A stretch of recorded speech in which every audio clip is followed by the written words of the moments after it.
Hey, my name is Trip Six, and I'm with Gears, and you're listening to Conversations with Vin and Sori. I'm Vin. I'm Sori. Hey, I'm Lyndsay, and I'm Zen. Yeah.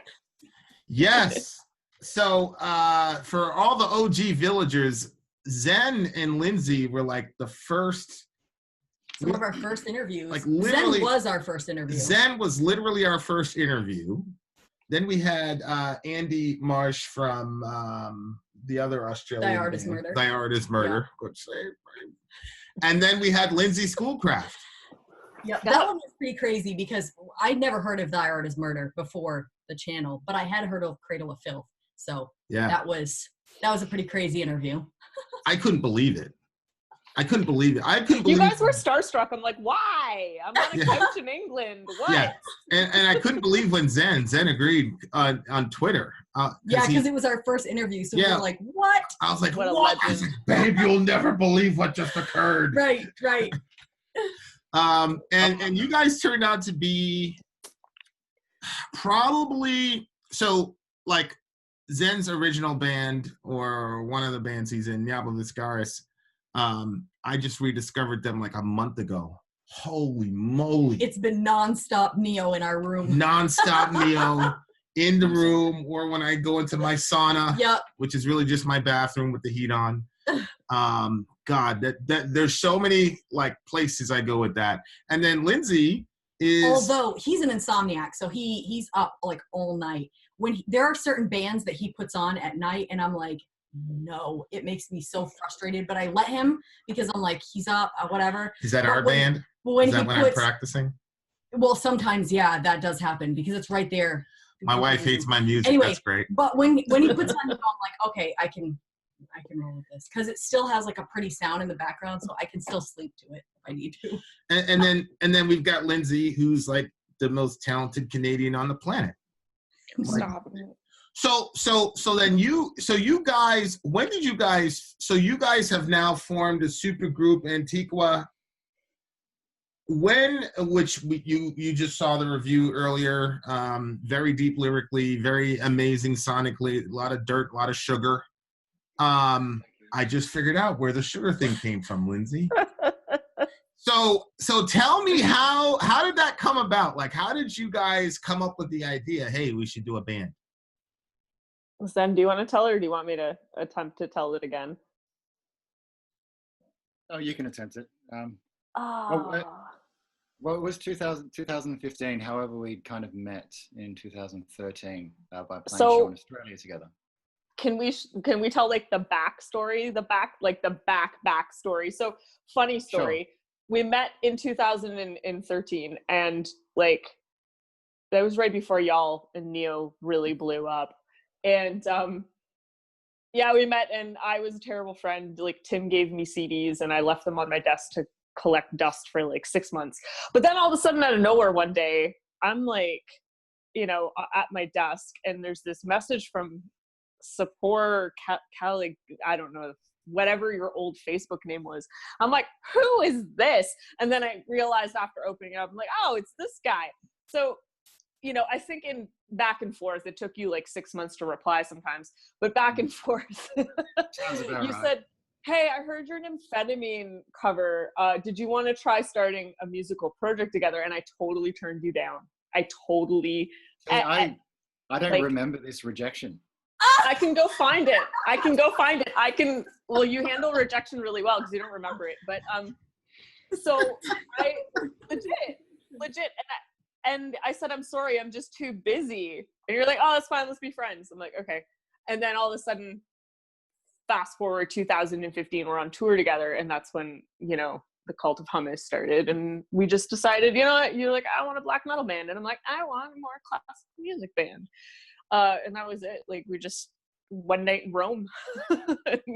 here we are, So the whole concept of Antiqua is it really a marriage of black metal, traditional black metal, true cult black metal, whatever, and classical music? I mean, was that the vision?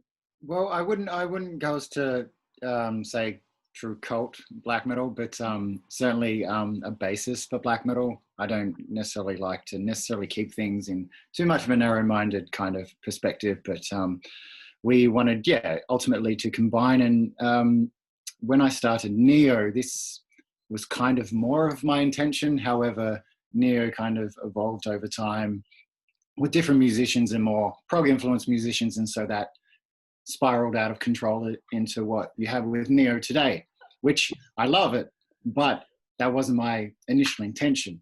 The initial intention was to more go down the path of Antiqua. Okay, so this is like the real kid, like coming back to take his place. Yeah, this is 17 years later. Holy moly! Wow. Because Neo was started in 2003. So, and originally I was looking for, instead of a violinist for Neo, I was looking for a cellist. And so I now have a cellist. Oh. With Antiqua. So it's all coming around and developing. Yeah. But yeah, in terms of the classical aspect, because Lyndsay and I kind of talked quite a bit about kind of incorporating the two different aspects, but over, I guess, the course of this year, something that was, I guess, less orchestral and more what we kind of would talk about it being more chamber orientated music. So something a bit more intimate and not as impersonal, that you may get that sort of effect with a lot of big orchestral movements. So this was just for each, I guess, instrument to be able to shine a little bit more and people to kind of hear all the nuances and the I guess the extreme side of the black metal and the heaviness, and then you can, within all that, you can hear all the kind of intricacies of what you would perhaps hear in a chamber music ensemble. Mm-hmm. It's funny because, well, first of all, you didn't even tell me about Antiqua the first time that we talked, Zen. It was a secret then. That's right. Oh, okay, because Lyndsay, but at the same time, go ahead. But at the same time, if I don't necessarily like to talk too much about things that I don't have anything to back me up. So I can talk about on and on about something, and then at the end of the day, it doesn't happen, and then that makes me look like an idiot. So, Well, yeah, it's true, because Lyndsay didn't talk about Antiqua until we were off recording, and because we were talking about you, and then she's like, "Oh, by the way, don't say anything. Shut the hell up." But look, me and Zen are doing this other thing. So then when Lyndsay announced that it came out, I'm like, "Yes, I've been waiting 2 years for this." She's like, and Zen's been waiting almost 2 decades. Holy moly! Oh my gosh. So Lyndsay, what was it like? So you rejected Zen. That's what I did. Foolishly rejected our brother Zen. I did.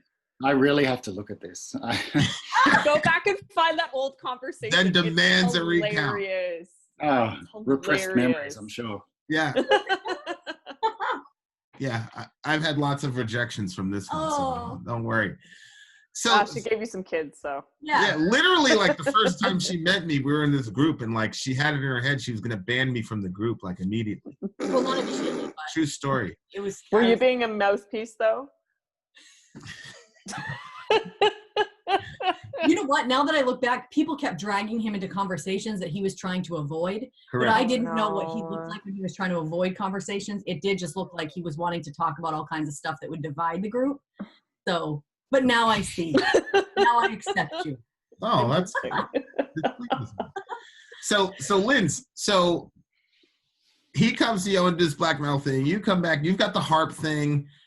You're multi-talented. Thank you. Does the harp show up on this record? No. It almost made it into the bonus track, and then last minute I was producing it and writing it with Justine, our drummer, and the idea that she had, it's funny, with these big composers and orchestrators, they just have no idea how the harp works in most cases. And I brought my little harp all the way to Montreal to probably record it, and it just didn't work out. So I don't foresee the harp being in this project. I'm more like piano and string and choir chant focused, definitely. Mm-hmm. Okay, good. So make a note of that. Buy a little 20-second harp Buy a intro little piece to us. Okay, whatever you need, I'm here. Okay, so when you guys started recording, did it feel like one of those? Because there's so many things I have in my head, like, oh, I would do that. Like I say to her all the time, like I wish I could divide myself into 9 people. One person being in Afghanistan, and another person over here, another person over here. One of them would be a rock star. One would spend every second of the day with me. Yes, I would, because we don't already do that. We literally you have to are work. Together 24 hours a day. No, you have to work. You Literally. wouldn't be able to work. No. You would just hang out. Okay, so like, was there ever a point when you were like, okay, this is just a pipe dream, it's not going to happen, especially you, Zen, because it took 17 years? Like, did you ever give up on it, or? No. I always, I mean, I've got multiple projects, and if I set my mind to something and it sticks with me for a while, then it'll generally end up happening, because if the first Neo album, for instance, took 9 years to actually release. And so there could have been many times within that 9 years where I could have just said, fuck it, and not bother, and then start again. But if you kind of have enough belief in something, that you'll end up eventually doing it. It's like anything. And I don't get everything I want necessarily musically out of Neo, and so therefore there's no issue in starting a side project where you have other interests. Like, say, for instance, my other project, Omega Infinity, is more of an abrasive black metal thing, which is far less appealing than these Antiqua and Neo. And, that's an outlet where I can just not care and just scream to my heart's content without necessarily worrying about the hearing everything in, the mix of Neo, where it's everything's... you can hear everything in the mix. It's very, all the little intricacies and everything within the music, whereas Omega Infinity is just like a complete wall of noise in a lot of cases, which, and that's another outlet for me. So in terms of that, I always knew that I would do something like this. It was just a matter of time and finding the right place and the right people to be able to achieve that. What about you, Lynn? Like, are you kind of the same way, or were you thinking, yeah, this would be a good idea, but how are we going to connect? He's in Australia. Like, our drummer is in Holland. Nice. Yeah. I mean, so like, how does that work? I never for a second questioned like that we couldn't do it. That's just who I am. Especially, I'm really stubborn, super stubborn. So it was more... I'm classically trained, right? Like, I've done years at the conservatory, which now I look back, I don't necessarily agree with their grading and teaching system. It's probably where my anxiety started. It's better now, but it's very meticulous and precise, and it doesn't give you a lot of room to grow and breathe and find your own voice and your own style. You're like, you have to do classical like this. Like, they're getting better now. So I've noticed they're implementing folk and jazz and stuff, which I'm glad they're getting up with the times. But since I've told many people this, since I was a little kid, I just, I was a very introverted kid, hang out by myself all the time, especially being here in Canada. We're so close with nature. So, my parents' home in northern Whitby, I'd go walk through the forest, and I just all of a sudden start hearing this classical string-based music that I've never heard before. And I grew up listening to a little bit of classical, and it'd just be like these strings like going through my head, like these melodies, and they kind of came in and out of my life. And then when I started discovering metal and symphonic metal, I'm like, well, maybe this can be the outlet for it. And a lot of those melodies have never really gone away. They're coming out through Antiqua, but I think it's just like important to kind of follow through that calling.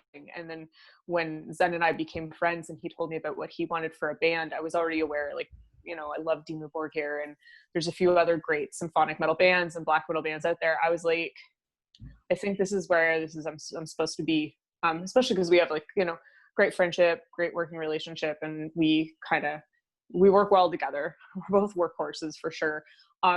so it was like, okay, you know, and it's one of those places where for so long I'm always so stuck in the marketing end of things, but with this, it's like Zen has really wanted to fulfill that front person role of being like the visual vision of everything in the lyrics, and I just want to sit back and write music. You know, I don't want to think too much about lyrics being a singer for other projects. It's like, I just want to compose all this music that's been stuck in my head. So it's kind of nice that Zen has taken over with, you know, knowing what he wants us to look like to match our sound. And I appreciate that because I'm always doing that for everything else.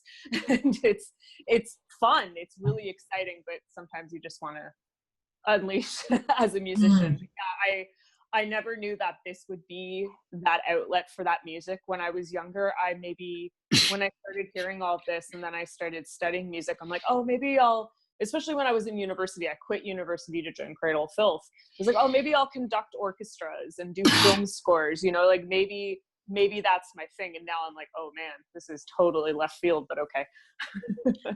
Well, yeah, and just for clarity, when you're talking about going through the woods and hearing, you're talking about like you're hearing stuff in your head that has yet to be composed in the real world, right? Like, yeah, it comes out of nowhere. That's how it's always been.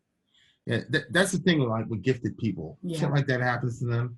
They just walk around and it's like, yeah, but aren't you like that too, right? It just kind of comes to you. Well, with rap, but rap is pretty one-dimensional. It's with A to Z.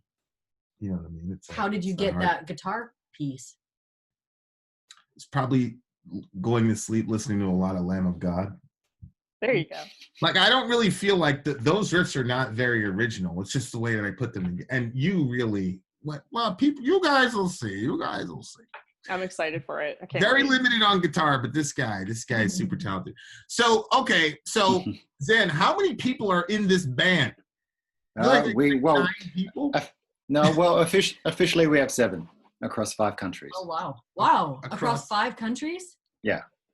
So over the course of over the course of COVID, ultimately, we've been kind of putting this on together and actually, you know, recording through the whole process all separately. So it's it's all possible with 5 countries. So, well, I'm actually going to need your guys' advice on how to do that. So our drummer's in Holland, our bassist is in Sweden. Our bassist, I'll tell you guys afterward. And okay. Then you got one guy in Arizona, and then you got us in the U.S. So I'm going to need help on how to actually get that out there. So Zen, sometimes like my frustration as a guitarist is like I'll hear something in my head, and I'm like, ooh. Yeah. It's bad. Then I go to play it, and I'm like, I felt like it was a lot better in my head than you know, whatever. So that's like, usually how it goes. Yeah. So I'm like, I promise. So I'll be like taking her. I'm like, yo, sorry, check this riff out, bro. This is the greatest riff. Listen how heavy this shit is. She's like, yeah, it's nice. And then our drummer put his drum tracks behind it, and then that's when she had the big explosion. It wasn't because of me. Orion likes the song too. I know, yeah. Okay, so now you've got 7 people, right? So like you had this vision for close to 20 years, like almost the majority of your life. How close is the finished product to what you had in your head 17 years ago? Well, I mean, it's relatively close, but at the same time, unless you're writing literally everything within the music, you're never going to get exactly what you want. It would be, you know, if I could play all those instruments and do it well, then I could produce exactly what I wanted. But when you have all these other people within the band, all with their very different influences, they can potentially make better what you had in your head. But it's, you know, if I made something, it would be, I guess, a lot more linear and in a lot of ways. And I don't think it would be necessarily as good. But in terms of like my initial vision, it is kind of, it's relatively within that realm. It's in the, yeah. So it's, but yeah, we'll see. I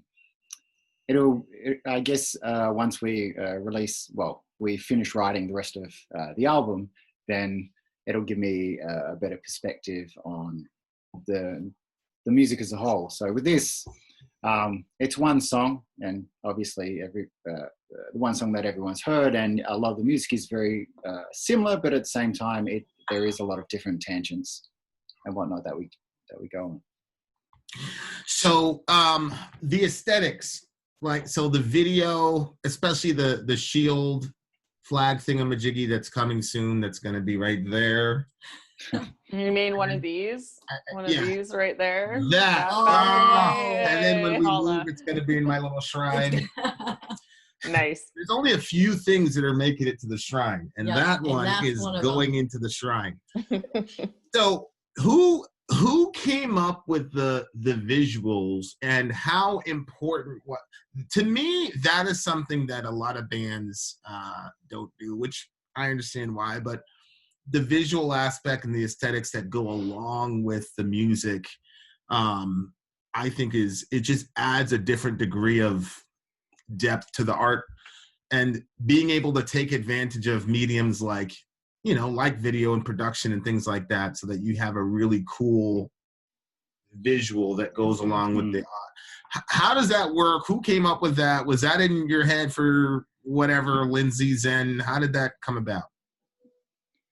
Well, well, a lot of the art I do is very. I've always been interested in medieval art, so regardless of what I do, well, medieval times, medieval art, all different aspects of religion and all that sort of thing interest me quite a lot visually. And regardless of what kind of digital art that I do, it will always have some sort of that influence within it. And I think not a lot of bands do take the time to kind of, well, when we first started this band, Lyndsay and I thought we needed to do something with integrity. Every step of the way needed to have integrity. We weren't going to cut corners on certain things. We were going to try and put the thought and effort into every aspect, so that we could, at the end of the day, be completely happy with what we produced, and not go back and think, oh, I could have done that better, or this could have been done that way. With our other bands, I guess there's always going to be compromise within bands. But from the get-go with Antiqua, we basically said, this is what we're wanting to achieve, and this is how we want to go about doing it. And we wanted people on board that kind of would understand that vision and kind of help us to ultimately get there. And I don't think enough bands utilize every different aspect to the music industry, which will help move their project along. Whether, as sad as it is, you have band photos, you have artwork, you have your music, and at the end of the day, everyone's first impression of what you produce is going to have a lasting effect, whether that person realizes it or not. It's every aspect is very important. Yeah. If you want your music heard, you need to put the effort into each and every part of it. I totally agree.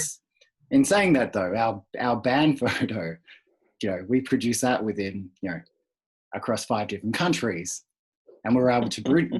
We've never all been in the same room together, so. Not yet. A bunch of people were working on that photo. No. We all had photos done separately, and then it was all kind of included into the one photo to make it look like, because we needed an official band photo. So yeah. Eventually, we'll get there. The picture that has the white snakes. Yeah, the single cover. Yeah. Who created that? I did. You did? That was such a cool picture. We both loved that a lot. What did the white snake mean to you? Well, the white snake is more of, I guess, well, the snake, white is ultimately a symbol of purity. And there's a sense of, I guess, being a snake, there's a sense of deception there. If you're talking in regards to religion and that sort of thing, the snake, it's almost like deceiving intent. Yeah, no, that's good. You got it. I was right. Nailed it. Yeah, Did you get to see the videos then? I haven't had time. It's early in the morning in Australia, Yeah. so I haven't You have seen it. 6 months. It's rubbish, he says. He has 6 months. He says he doesn't do anything for 6 months. Good. So I guessed properly. Lyndsay, you saw the video, That's right? good. Oh, it was great. I was laughing the whole time. I loved it. I think it was awesome. I think you guys nailed it. And I'm like, oh, they pay more attention to Zen's lyrics than I do. Sorry, Zen. I got a lot on my plate. That's fine. I'm used to no one in my band's listening, paying. I will. I just run my own record label. Come on It's now. fine. Yeah, no. I I just took the lyrics you said. Sing these lyrics. That's it. I'm like, Well, okay, I'll do it.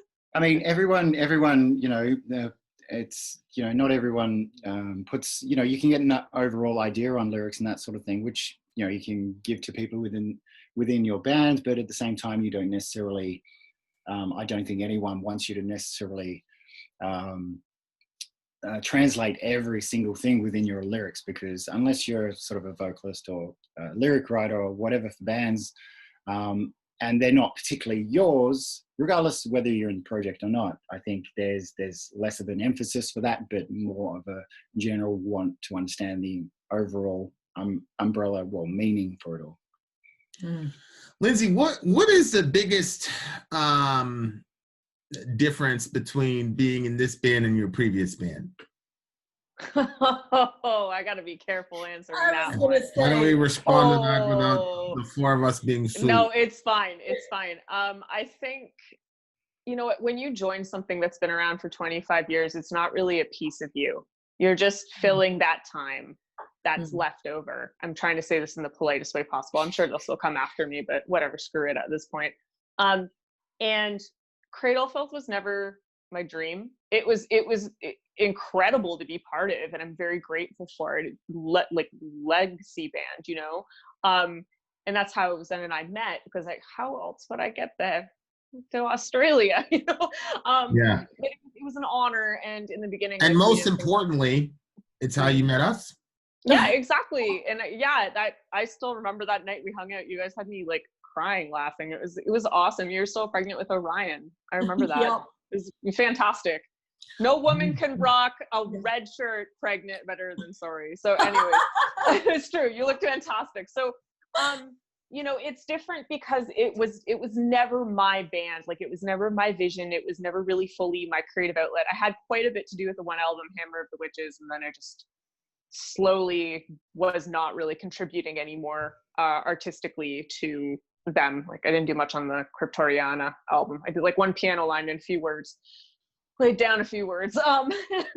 So it's different because it feels like it's me, and it's also something where I just have this full outlet, and I get to work with people who, we're on the same page. We're open to experimentation and growth, where with Cradle, and it's no offense to them, like, there's a specific sound you have to go with, and that's that, where it was like, and I did, there was like, during Hammer of the Witches, I did try to present some of my ideas, but they just weren't digging it. And I'm so glad, none of that ever came to Antiqua. I just kind of left it in the past. But it's nice to be like a main composer, arranger, kind of co-producing and directing. It feels amazing. And it's just a whole new experience. It's really, it's different, but it's a good different, best way to describe it. Yeah. The question I'm about to ask both of you is going to come out very strange. This is one of those questions that makes a lot of sense in my head that probably is going to sound horrible. So I'm watching a lot of sports, right? And so during free agency, when a person becomes a free agent, they get to go to another team. And sick. Every time one of these guys who's like a staple person of the team goes to another team, the commentators always you phrase it in a term like a relationship, like he broke up with his old girlfriend and now they talk about the team, they're talking about the city, blah, blah, blah. Is there a kind of feel Do you as a member of a band have a relationship with the band as a whole? Does that make sense? Like you as a singular person, like are you in a relationship with the band? How close is that metaphor? Does it make no sense at all? Or I'm seeing her looking horrified. Zen is saying, well, actually, that actually makes. So Zen, you answer first. Are there different vibes in relationships in other bands or what? I mean, from my perspective, it's always been, because I have side projects, and it's almost like, this is, you know what I'm going to say, just go on. I do. I do. Yeah, you have other bands, and it's you know, everyone you're in a band with, you have some sort of relationship with. Some bands, you know, some members of the band you don't have a necessarily close relationship, and you know, you get other members that come along, and you know, everything's kind of not as personal and whatnot. But then you start, you know, side projects and that sort of thing, and that you always have in the back of your mind that, you know, in a sense, you feel like, is there, you know, potentially there's a potential for someone to feel that there's some sort of betrayal there or something like that. But at the same time, if you're still contributing to the band and as you were normally, then, you know, logically that really shouldn't play into it at all. So you can have multiple relationships, bands, and it'll work. Well, this is, you know, I'm not going to go into polyamory or anything like that. Band polygamy. You whore! So Lyndsay, why were you laughing? What are you saying? He made this post recently. Oh my God, I'm going to start crying laughing. And I thought this was funny. I think my jokes are hilarious. And he puts like, he said, oh, my side band Antiqua is starting to take off. And I screen capped it and I sent it to my best friend. I'm like, when you thought you were the main bitch, but you find out you're the side bitch. It was one of those days. That's right, son. Drink your coffee. That's gonna have to be the thumbnail. Side bitch. No, but it was just family values. It's true. And honestly, I mean, I don't know how Cradle feels, and I haven't kept up with too many of them since I left. They all knew it was for my mental health. But it was a very hard decision because I had been with them for 7 years, and we've been on like 3 world tours, and we spent a lot of time together. And it was tough and it was heartbreaking in a way, but it also was just what needed to happen. But yeah, I think Antiqua kind of just like, the more we kept adding people to the lineup and working with them, and we all just had the same mindset and goals, and it's just flowing so naturally, you know. And it's like, we are the founding members, and that's huge. Like having that feeling of like, I've been here since the beginning, I started this. Yeah, it's different. And I agree. Like I feel in my band polygamy way, I guess, I feel a great sense of responsibility for Antiqua, but I also have my solo career and I have a band based around that. And I feel responsible for them too. Like I feel like I have, you know, I have 2 families, and yeah, at times like leaving Cradle, it did feel like a little bit of a divorce, but at the same time, it's just like at no breakup, like band breakups can be as emotional and turbulent as like a regular breakup. I mean, I'm very lucky in the sense that it's been quite peaceful, because I've heard most people leaving Cradle, it's not always the case, but I've been very lucky in that regard, and there's so many bands that have messy breakups. We've seen it time and time again. But yeah, it's been like a transition. I mean, I don't know. I could say more on the matter, but again, I don't want to be served a subpoena or anything. We know nothing. We've heard nothing. Yeah. It's look, when you did the interview with us, you were in it was in England. Yeah, Richards. I was at Richards' place in Derbyshire. Yeah, like I'm pretty sure like he got you a drink or something like that. Like yeah, he's great. Like no, me and Rich still talk. Like he's great, and I try to keep in touch with him, you know. Like it's like I don't think there's any hard feelings. They know that they've got my love and support, and you know, I hope the new album's awesome. Yeah, and that's kind of, you know, when you're watching on Twitter, when you made the announcement about leaving or whatnot, everybody was in my inbox because they know how, you know, whatever. And I'm like, yeah. And I was kind of just like sitting back. I didn't comment publicly at all about it. And I was I sitting appreciate back, it. I wanted to know, like, I just wanted to see that you were good. You know what I mean? Yeah. I wasn't good at the time, but yeah, I'm better now. Yeah. For me, like, we've talked to so many bands and so many people, like, you're legit up at the top as far as talent goes. So I was like, she gets the right people around her, she's gonna be good if she wants to keep doing this, you know, because I know that the industry itself does a number on you, just physically and emotionally, spiritually, whatever. And you know, and then the COVID situation, there's a lot of weird stuff that was happening, you know, all at the same time. I remember, Zen, when you were in New York, and you were like, yeah, you know, next time we'll go for coffee. I don't know. I didn't do the accent very well. He doesn't really have an accent. It's just like a monotone, I'm Australian, but don't want to be Australian. Yeah. That's pretty much it. Like, yeah. So all that was happening at the same time. How has the whole COVID, not being able to tour, has it been good for you? Maybe it's been good. Like, you don't have to tour so you can just focus on your art, or is half of your art doing it in front of people and getting that feedback and all that jazz and laughing with pregnant people after the show? You know, what kind of world would you rather be in? Zen, do you want to go first? Oh, Zen, don't even. No. Is the CDC website open? No. Yeah. Go ahead. Zen. The whole Corona thing hasn't affected me at all. For me, the only downside, aside from people dying, is the, you know, not being able to tour and travel, that sort of thing, is probably the biggest impact for me. I mean, because, you know, Neo tours quite a few months of the year.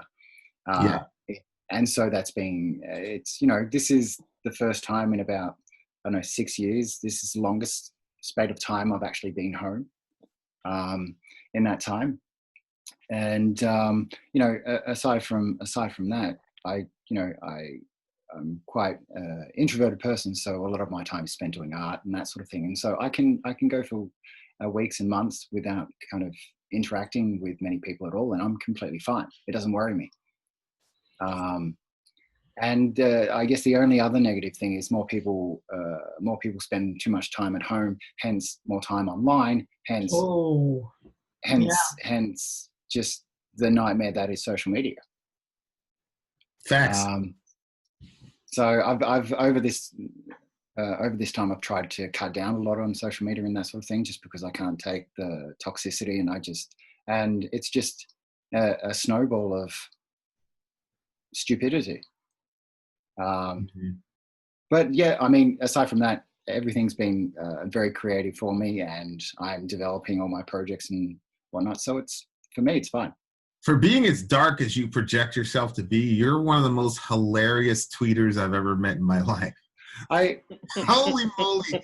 Like, when you talk about like conversations that you hear like on the like, you'll talk about, I was on the tube today or whatever, and it'll be this horrible conversation that this mom is having with their kid, you know. Oh yeah. And it's like, he's hilarious. What about you, Lyndsay? Like, how is that whole I mean, me and our guitarist Fabian in Antiqua, we had this joke. He's like, next time you plan to take a year off, don't, because clearly your witchcraft is so strong you force the whole world to take a year off. Right. I was going to take this year off. I was like, I don't want to travel. I want to figure out what's like up with my mental health, my physical health. Like, those 7 years of serving someone else just wore me out. And it's been an incredible year for me. You know, I have no complaints. It's been different, and, you know, you have to be cautious. And we've seen some crazy things happen in the world. But I've been doing amazing. It was exactly what I needed. I mean, the only thing is I miss the gym. That's about it. But yeah, doing a whole harp album, releasing it, and then being like, okay guys, let's put out a song for Antiqua, and then just doing that. Like, even when times get stressful, it's not really stressful because like I'm having fun, you know, and there's so much that we can do now with the internet, as grim as it can get, you know, and technology and communications. It's like like I said before, like we've never held any limits for ourselves. Anything's possible. So like I've just been having an incredible time writing, recording, releasing music, building my record label. It's been fantastic. I've not a complaint in the world. And you know, I've recovered mentally. So that was huge. That was like, we need to get that out of the way before we can do anything else. So yeah, all this time at home has been great. My cat is always at my hip, and you know, I've created a lot of brilliant things, and yeah, it's just been good, really good. So do you guys like co-own Antiqua? I guess it's our thing. So does that make it, go ahead, Zen, what were you gonna say? I guess, yeah, I guess we would in the band be considered the parents. Yeah, we've been called mom and dad a lot.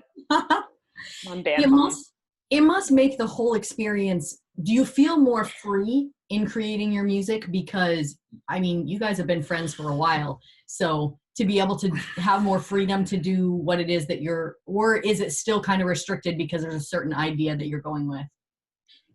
Well, I think you know, we had an intent to start this band and kind of influence it in the way that we wanted. Yeah. But you know, when you start a band, you know, you can start it in multiple ways. You kind of get everyone to collaborate and see where it ends up, or you set out with kind of more of a vision of what you want and help guide people in that particular direction as to what you're trying to achieve.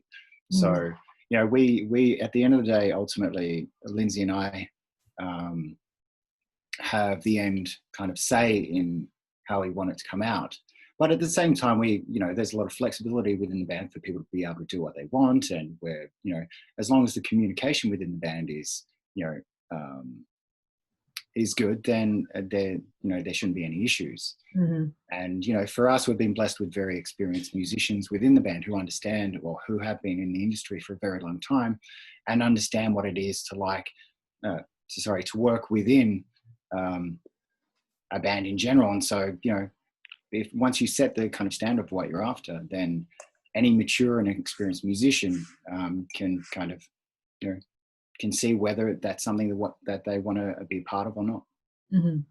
So I'm a genie, and tomorrow COVID is banished from this dimension, right? Sure. Do we see an Antiqua tour? Well, yeah, I mean, that's what I want. I don't know about this guy, but yeah, well, yeah, in between everything, yeah. I mean, we did. That was kind of when we started. That was one of our intents for this project, because we did want to do it live, and we think it would be something that would be appreciated live. You know, we both come from many years on the live circuit, and we know what it's like to be on the road and to, you know, be performing. And I think all of us within the band are people that actually would much prefer to be out on the road playing shows across the world rather than being, you know, stuck being a studio band. Mm-hmm. Wait, hold on, one more question. So maybe this is weird, but could Antiqua open for Neo? Like, you would have to do 2 shows? But is that, I would never put you through that. Do they not do that? Oh gosh. So meta. It would. I mean, it's an exhausting thought. I would. Yeah, it is exhausting. I would be kind of slightly confused, and that would be quite taxing. I mean, it's not to say that something like that would never happen, but it would be highly unlikely, because I like to keep my projects actually quite relatively separate. He doesn't want the girls calling each other. No. No. Well, it's too bad. I got a call with Tim next week, so good luck with that. Oh, thanks. So we gotta land the plane because you guys got another thingamajiggy. But I wanted to ask. So as I've been doing a lot of Neo rediscovery and watching your guys' live shows, which to me, what you guys pull off on live shows is ridiculous because the musicianship is so intricate. And so Thank you. for especially Ben, your guitarist, I think it's Ben, right? The guy is, there's some guitarists I listen to them and I'm like, oh my God, I want to pick up my instrument and play. And there are other guitarists where I'm like, that guy's on another planet, that guy. And like, he's just one of those people, man. Like, he's amazing. But so Zan, how did you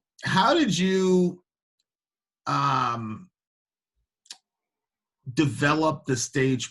Because I feel like with Lyndsay, I just feel like, boom, you just came out of the womb performing, Lyndsay. Like, you just seem so comfortable on stage, and you've got the like, oh, here I am, worship me. That's really kind because that's not how it happened. Thank you. So both of you, how did you develop that stage? Because I know that it's like, it's part of you, like some part of you, but you know, like you have to choose what parts of you put out on stage and which ones you don't. How did that develop for you, or did it just happen immediately, or what? I mean, for me, ultimately, I'm not one for stages. If it wasn't for the band, then I would never be on a stage. I'm not an extroverted person, if you can't tell.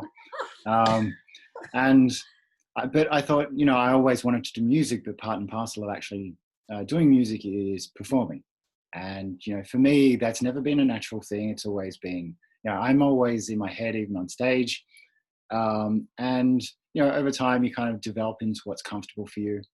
And, you know, I perform with a band because not to say that I don't like it, because I get to express what I want musically on stage for people to hear and that sort of thing. But most of the time, it's more of an insular thing as opposed to something that's more external.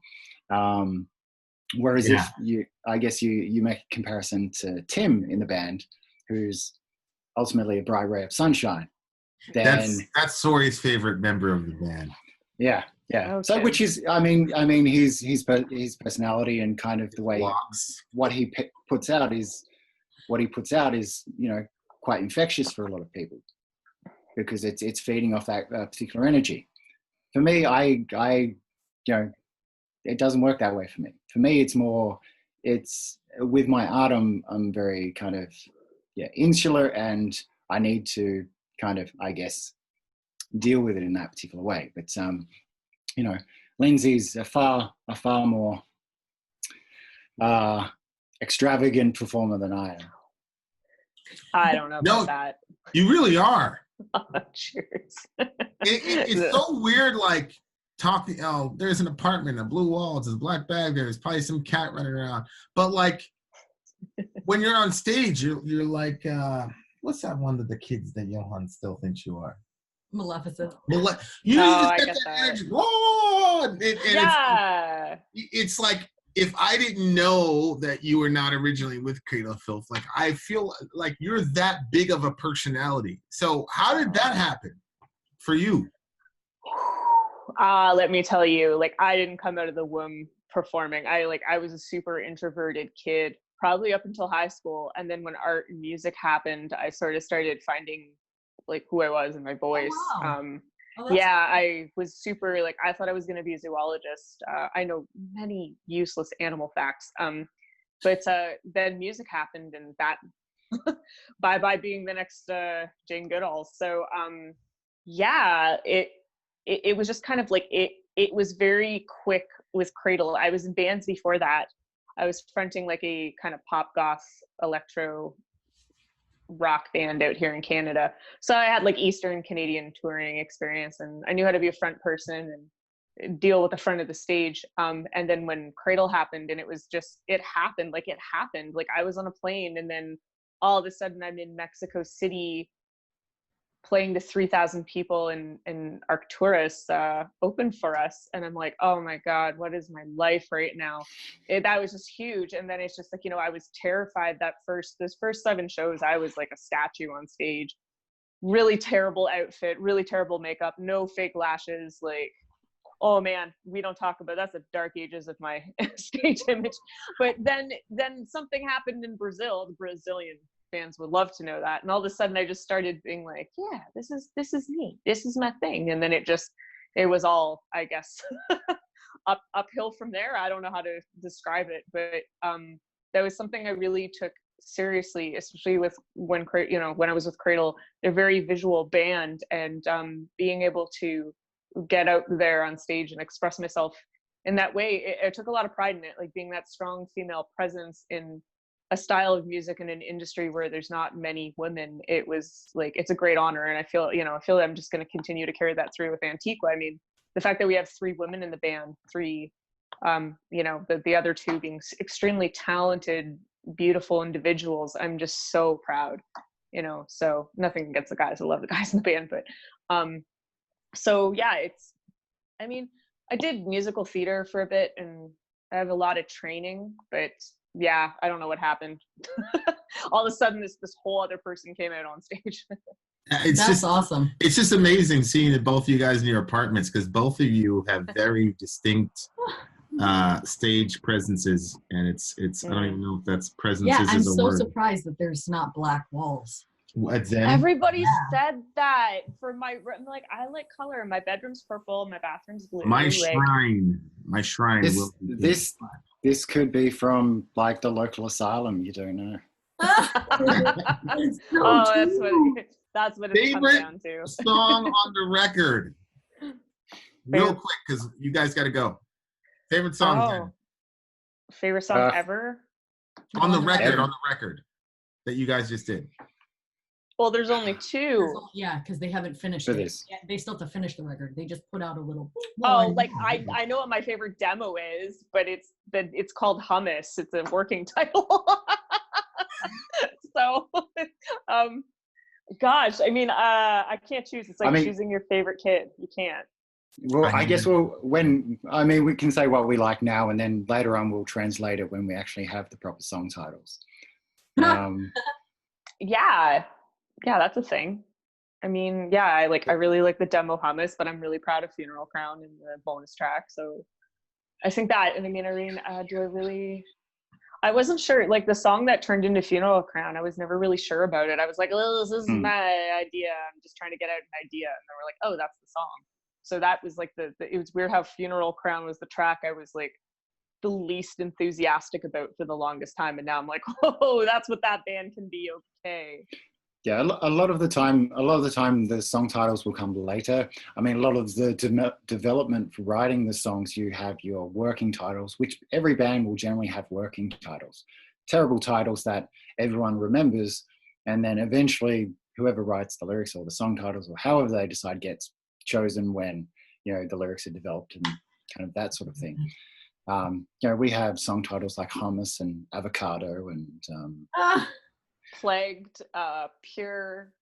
Our next interview is not showing up for the time being, so we can just keep going here. Sucker. I think we also have a demo called Fat Cat. That's one of my favorites.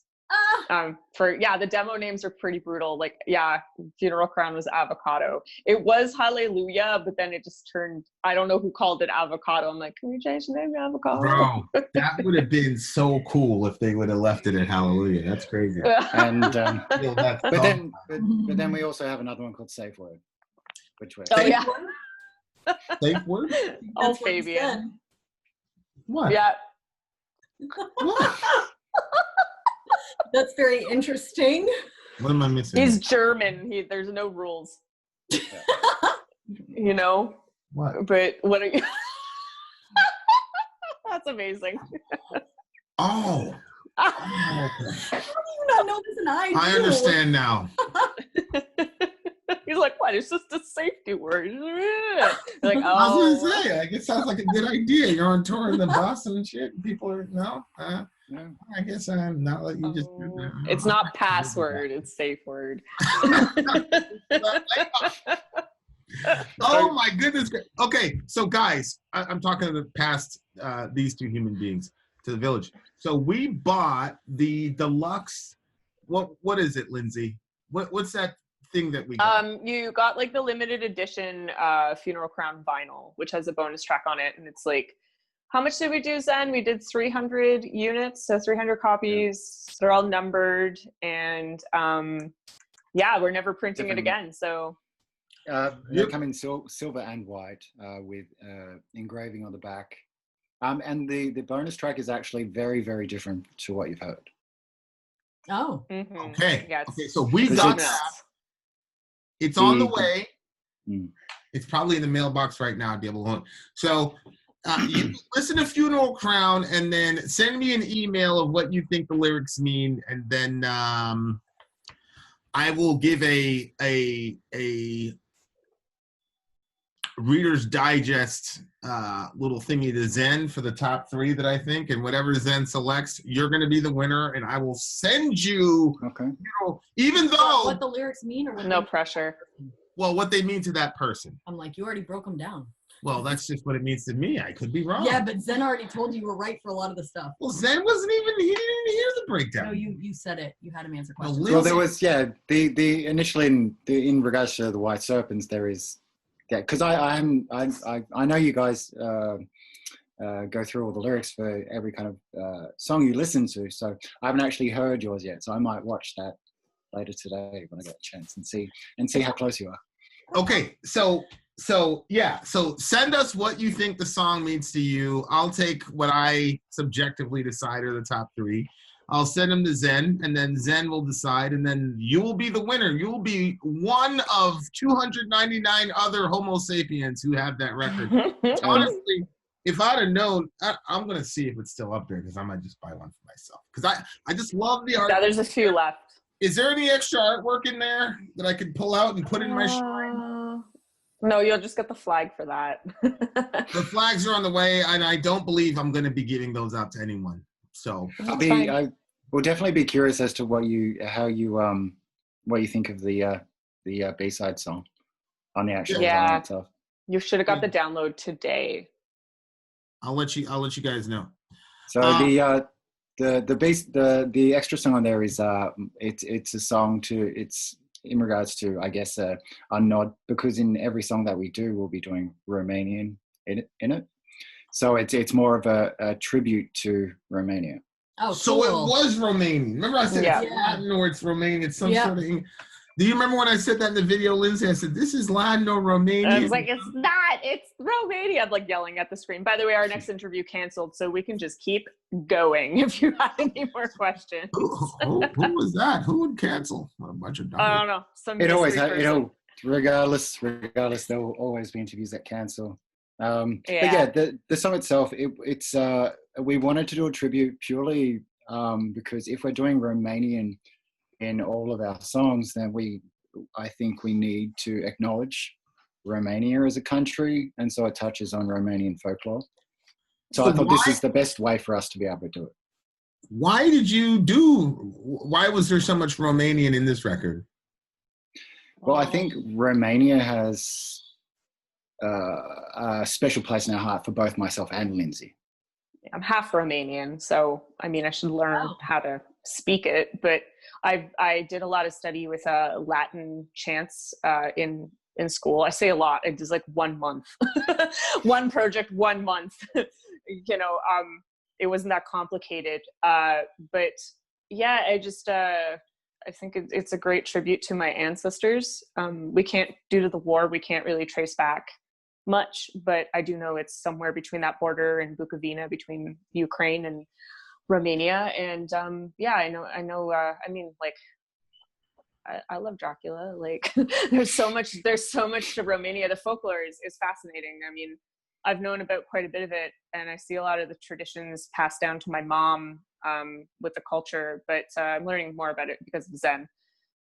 But when you told me about the B-side, you're like, I want to write it about this. I was like, I know all about that, So why is Romania so important to you, Zen? Well, I think, it's always, it's always, I guess, been almost like a magical place for me.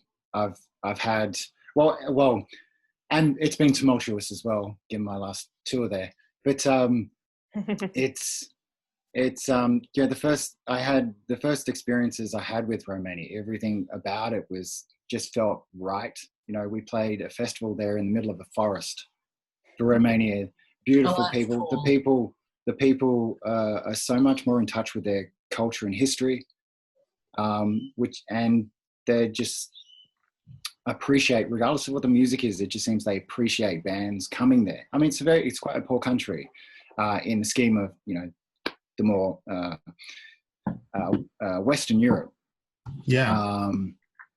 And, you know, it just feels a lot more authentic and genuine. And, you know, my experiences there have been, if not all good, they've been at least all amazingly memorable.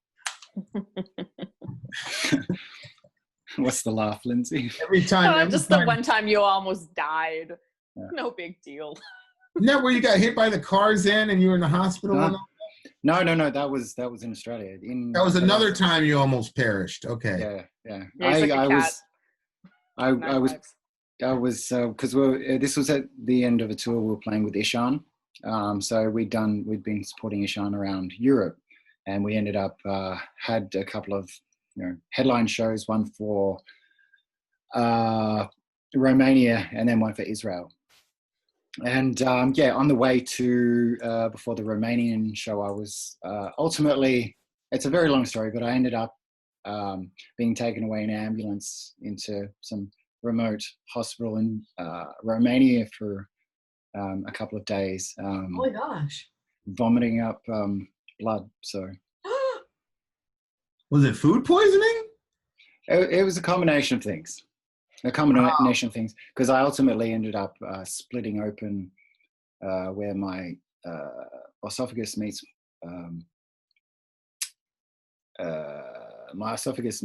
my throat. So. Oh my gosh. So. Yeah. I'm getting emotional because the first time you told me that, I cried. I was like, "You can't die. We got shit to do." Aww. I'm just glad you're okay. Yeah. So did this happen before or after the car accident? This is after. This was the end of 2018. Yeah. Oh. So this is after we got to know him. Jeez. Yeah. Yeah, that'd have been horrible. You can't die if I get to know you, bro. No, so I've had my fair share of incidents, but I mean, it was. Look, he's smiling. Still, everybody's horrified. So it's like, it's almost perished in Romania. Yeah, at the time. Big deal. I mean, in hindsight, everything's kind of amusing, but you know, I think the guys at the time took it pretty bad. So, but anyway, in saying that, the band still played, even though I couldn't perform, because every show that we do, we record what we do. We record my vocals, we record guitars, that sort of thing. So we let everyone before the show know that I wouldn't be performing and that we were doing it this way, to make sure that everyone was fine with us kind of performing and having that sort of live setup, and everyone was fine with that. They kind of understood the circumstances, and the show went ahead. It was probably a little different, but you know, apparently it went down well. So wow, that's yeah, I've been in situations where something like that happens to somebody you love, and you have to keep going. It's not easy at all. Wow. Well, cool. Shout out to Neil. That's some real road warrior shit. Mm-hmm. I had to you. So if there's any advice to bands out there, people in bands that are listening, it's to a good thing is to record all your shows if it's possible for you, if you have the facilities to be able to do that. If for instance you have a bass player that can make it. I mean, in the past, Neo, you know, our bassist had, you know, his bass would, because it was a very at that particular time, our bassist was a left-handed player and he had a very unusual setup, and so he couldn't actually ask another band to borrow their bass. So we were stuck at a festival, and the bass player had his bass was lost in kind of transit, and we had to perform without him, just having a bass and backing tracks. Wow! Just because we pre-recorded everything, so. Especially that Citadel record seemed to be very like, we're going to feature some really cool bass interludes. Like, yeah, it is kind of weird, and you don't necessarily want to be a band that performs with backing tracks. You know, you want to be able to perform everything that if whatever you put on a record, you want to be able to perform everything live, and that's something we kind of always prided ourselves on doing, and that's ultimately what we want to be able to do with Antiqua as well. Having all the cello, that sort of thing, we have that, and therefore we're able to achieve that live. So not with a big orchestra or anything like that, but just we want to be able to do live what we have within the band. Lyndsay, speaking of, when Zen talks about how the guys had a hard time with it, you being in a band, developing relations, talking about Richard, how really close are band members, especially band members that tour a lot? How deep is that relationship? Is it a friend relationship, best friend, brother? Or does it swing to the other side? Like, I particularly hate this person because I have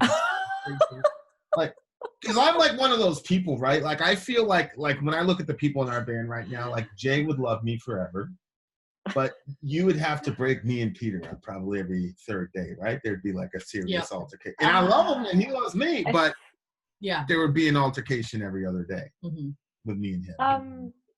I think it just like, it depends on the person and it depends on the day, because like there was like you definitely, it's just like life, you feel closer to certain people than you do to others, and some people you are on the same wavelength and you click, and some you don't, and some people are scared of you or don't like you, and you just have to kind of do the thing. It really depends on the band and the person. Cradle felt like a family. I definitely felt like I had 5 younger obnoxious brothers. That hasn't gone away. But they always saw me like a little big, what was it, little big sister, and that's fine, but it's not unconditional. Like, it's conditional. You have to be around everyone once in a while, and occasionally there's disagreements and some people have bad days and there's spats, but I think it's just the kind of the way I claim my sanity being on tour is my alone time, which I cherish more than anything. Just sitting in silence. It helps me clear my brain and my emotions. But it depends. I mean, it's interesting with Antiqua because I know, like, we haven't, I've traveled a lot with Zen, but I haven't really traveled a lot with anyone else. And I'm sure during tour, like, there'll be things that we need to work on and work out. I think that's like any type of relationship, it's work if you want to make it work. And it all just depends, because I know some bands where the members absolutely hate each other, and then there's other bands where it's just a job and they show up and they do their job and they go home. And then, like, I see other bands and they're like brothers and sisters, like they're family, they really, really love one another and look out for one another, and I think that's really cool. Is that the ideal for you, like the family atmosphere of the band, or the more business aspect? What's the ideal? Oh, it has to be fam jam first. Like, we gotta gel. We gotta get along and gel. Like, I find when all of a sudden, like, when I don't like being around a certain person, or I don't enjoy their personality, I don't want to write with them. Like, I'll hire people that I kind of gel with to do other parts, but when it comes down to, like, who I'm writing with, like, I gotta like them as a person too. Like, we have to have the same communication style and be on the same path and vision and direction, or like, I'm not gonna do it. Like, my time on this planet is short. I don't want to be wasting it trying to, climb up, like just, I don't even know the analogy for it, but just kind of struggle my way through it. It shouldn't, like Bjork says, it shouldn't have to be a struggle. And when you're in those places where it doesn't feel like work and it doesn't feel like a struggle, that's when it's like, it's good. And then, if we can accomplish all the business stuff on top of that, then that's just the bonus. What about you, Zen? Like, for a person that's as introverted as you are, how does that work? Like, with the lovey-dovey stuff, like how do you express your appreciation for your bandmates? With me, I mean, because especially on tours, I need a lot of time to myself.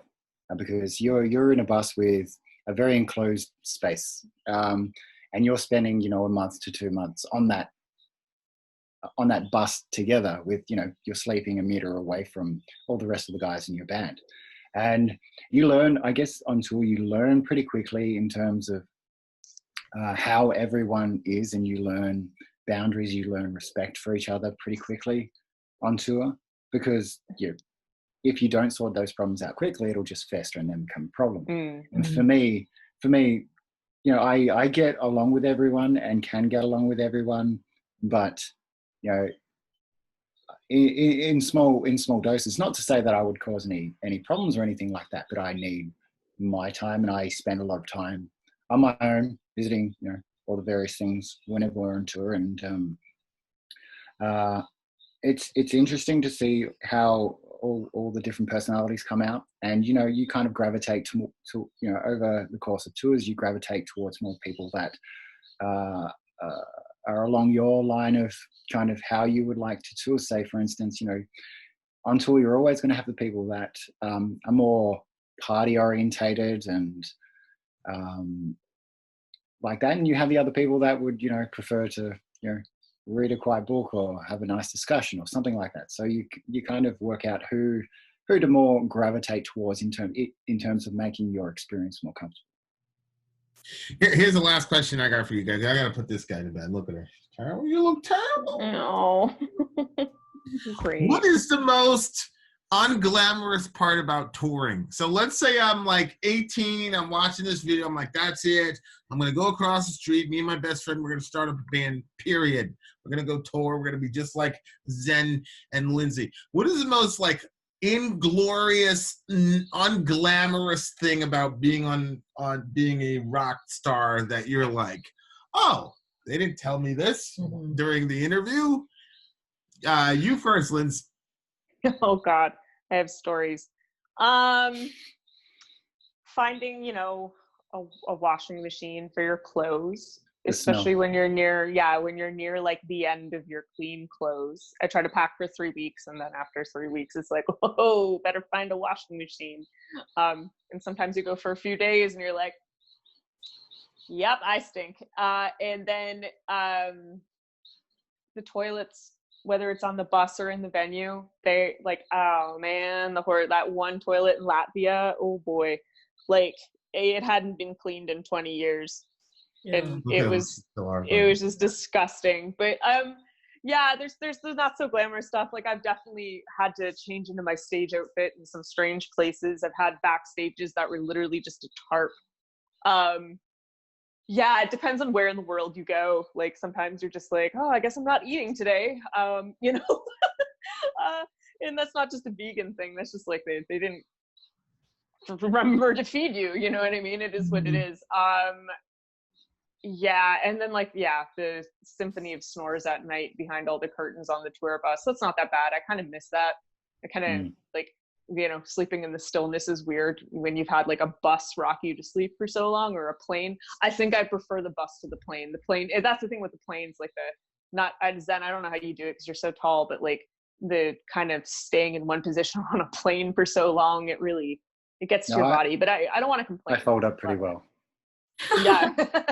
Like an accordion. So you're actually in the suitcase in the bay. But it's not that bad. I mean, now I miss it, and I can't wait to do it again. It's just like what you're willing to tolerate. Like if you're a fancy little princess, you're gonna hate it. But if you care more about your dream and your vision for your music, you're just gonna, you know, brush your teeth over a garbage can and go on those horrible toilets sometimes in the dark because the light in the bathroom doesn't work. Is what it is. Probably for the best. Yeah. What about you, Zen? I think everything, you know, the whole, I think people need to, if they're looking at doing, you know, being a touring band and that sort of thing, it's, you need to be prepared for all the hard work behind the scenes. You know, you spend years and years of being poor, being filthy, and you know, touring it looks glamorous from the outside. You know, you see bands touring the world, playing in a show and a show every day across Europe or whatever, or the US, and you know, it's hard. It's, you know, everything you don't see is what people need to be prepared for, because, you don't shower for depending on the country, you don't shower for days. It's always a struggle. You sleep deprived, you're tired, you get sick. You have the only privacy you will ever get on a tour is in your bunk. If you even, get a bunk, you may be in a vans, or you might be sleeping on the floor in vans and that sort of thing. So everything behind the scenes, well, nothing is glamorous behind the scenes at all. And so it is a lot of hard work, and, you need to be prepared for that, because if you're not, then, you're never going to be a touring band. Yeah. But that's not to say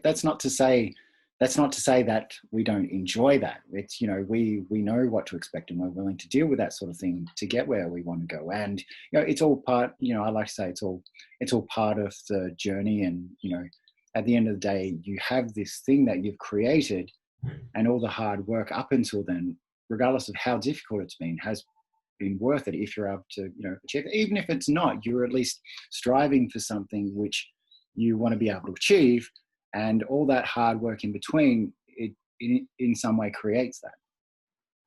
Yeah, that's good. Ending on a very inspiring note. Zen, you're an inspiring dude. Like even the one before, he was talking about like how they had to grind and all that. Like he's low key. You should take up motivational speaking there, Zen. No, can you? I don't. You don't want me as a motivational speaker. You'd have to catch me on a really good the bridge, man. Just jump. Just you never know.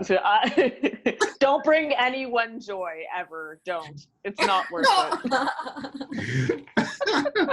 Oh my God! Thank you guys so much, Zen, Lyndsay, Schoolcraft. Antiqua, look, a legitimate, listen, we've got friends in the industry, right? And, they come up with music and they give us, exclusive things. And, I'm always going to be very polite.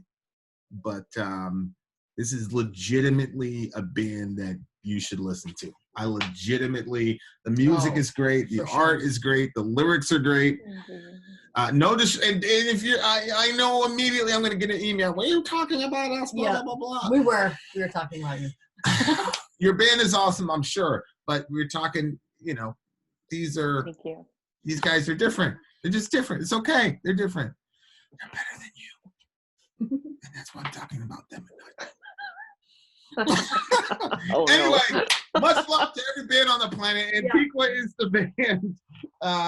Thank you guys so much. Send me what you think Funeral Crown means. One of you lucky bums will take one of my. I did not know that there were only 300 of those, because that really would have. She said there's a couple left. Augmented the contest. Because if I'd only known there was only 300, I'd have kept it for myself. But anyway, there's like less than 150 left. But yeah. Antiqua is the band. We'll put all the socials down there. You can hit them up on Facebook, Twitter, Instagram. Buy their record, support the band. And finally, when I decide to release The World from the Plague, catch them on tour, because we're definitely going to be there. For sure. I expect that would be awesome. An early thingamajiggy. Tell me where I can buy my tickets when it's finally time for your tour to happen. You'll have guest lists. Don't even talk like that. I was just reviewing our the Cradle of Filth show review that we did. Zen. So me and Lyndsay are talking, right? What a disaster. So when we were going to the Neo show, Zen was like, "Yeah, what's your names? Blah blah blah. I'll get you on blah. We're good." So I'm like, "Yo, Lynds, do you need me to get?" She's like, "No, you're good. You guys are on the list." So I'm driving, right? We don't have any tickets then. I don't know if you remember this, Lyndsay. We had no tickets. I do. You're like, how do I get a hold of Zen? I'm like, what am I, his secretary? Yeah. We had no Lyndsay's like, you guys are so cute. We're dumb as hell. So Lyndsay, like, literally in the last seconds got us our passes. Otherwise, we wouldn't have been able to go on the show. We're en route, and we don't know. We were literally 11 minutes away from the Oh my God, you kids. Yeah, because the show sold out. Is that what happened? Yeah.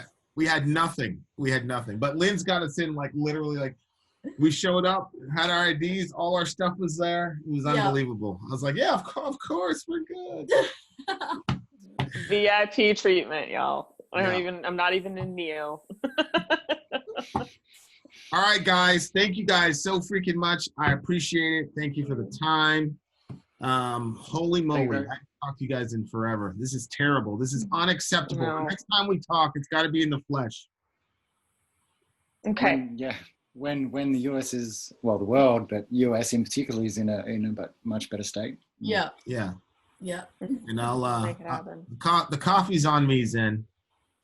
Oh. I appreciate that, and it's been great to catch up with you guys again. It's been a while. Hey, are you still, remember your earpiece, Zen? Yeah. Like you had some issue with your earpiece. Did you ever get that? Yeah, I've got that fixed because I actually have proper in-ears now, which actually stay in my ears because. Right. So when you're rocking, you don't have to keep holding them in. Yeah, no, it's they're kind of cheap in-ear pieces, and I had to ultimately splash out and buy proper ones, which now stay in my ears, so I don't have that twitch anymore. Yeah, that's good. Yeah, you see how closely I've been watching your videos then? A little too closely. Pretty scary. Wow. All right, love you guys. Have a good one. Beat out. Me too. Thank you. Down.